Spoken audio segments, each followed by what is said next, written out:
I've been thinking about this idea of trying, not in like a motivational way, but in like a really human way, like a really plain kind of way. Like when you're trying something, you're thinking like maybe something will come of this, maybe something won't.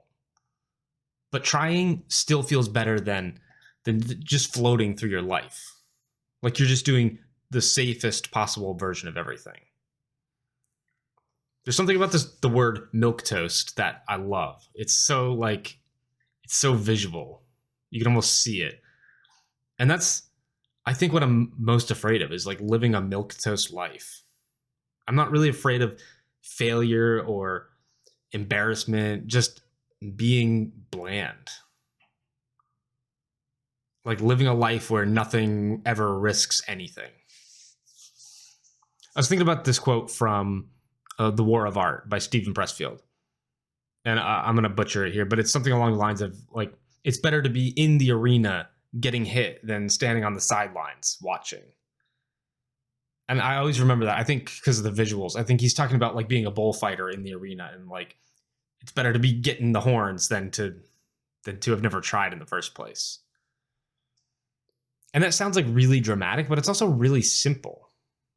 It's just, you showed up, you did it, you tried. I've read The War of Art a bunch of times over the years. I really love it. And of course, when I say I've read it, I mean I've listened to it on the audiobook, but whatever, that still counts. It's one of those books that I feel like I come back to when I'm feeling off. Not like feeling lost, but when I'm just like misaligned a little bit. Like I know I'm moving forward, but I might not be pointed exactly in the direction I want to go. I might be off by just a little degree. And that's kind of how I feel right now. Like I don't feel bad. I don't feel stuck. I just feel like I'm veering off slightly.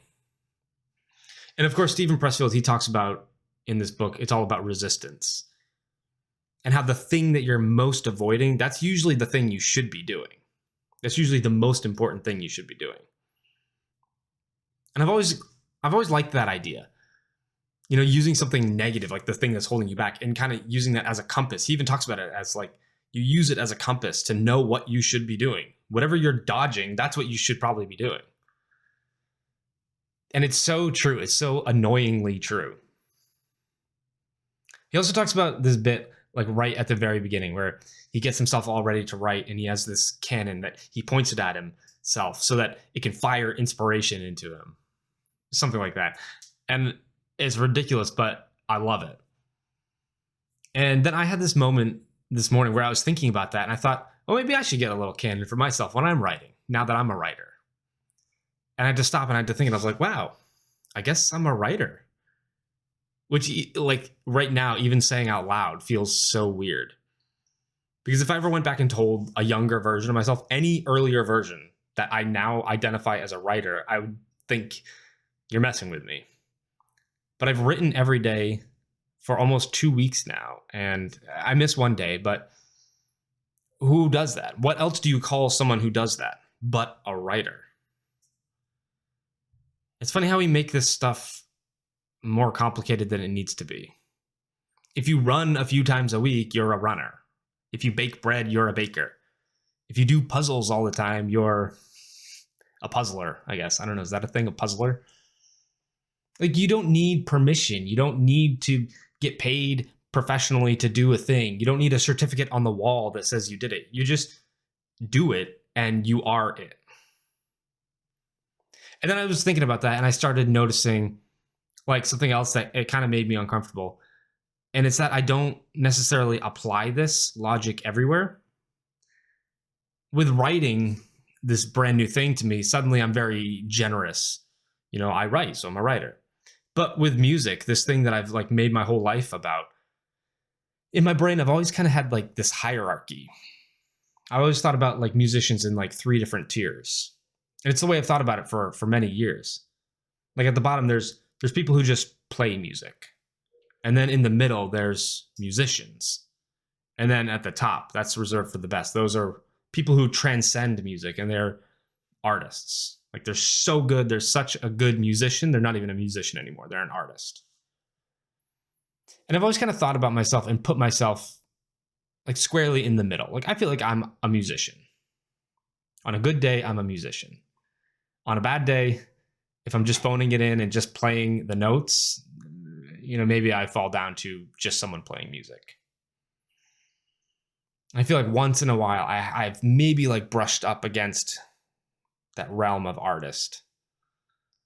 When I'm really, really in the flow and things are really working. But mostly I've kept myself in that middle box. And the more I think about it, the more it just feels like off and really judgmental. Not just for other people, which it is, but also for myself. Because it directly contradicts the thing that I literally just said about writing. If you do the thing, you are that thing. Why am I so generous in one area and so gatekeepery in another? It might be because like I think I know music well. I've been in that world and I've been there for so long and I can see the difference and I can hear the nuance, and I feel like I intimately know all the ways people can be good or not so good. But who's that helping? Not me. And when I really sit with it, that hierarchy, it doesn't make me better. It just makes things rigid. It's I don't know, it's not very nice. And that's not how I want to show up. The version of the idea I like and what I really feel most aligned with is that simple one. If you write, you're a writer. If you play music, you're a musician. That's it, full stop. There doesn't need to be extra tiers. There's no invisible bar you have to clear. That way it seems so much lighter and more honest and human. And it brings me back to the original thing I was thinking about at all, like trying, just being in the arena, putting yourself out there. Maybe something will come of it. Maybe something won't. But you won't know if you don't try. And if you try, at least you're not on the sidelines convincing yourself that you don't belong. And that's the part I want to hold on to. Not the outcome, not even the identity, just the act of stepping in, just doing it and trying.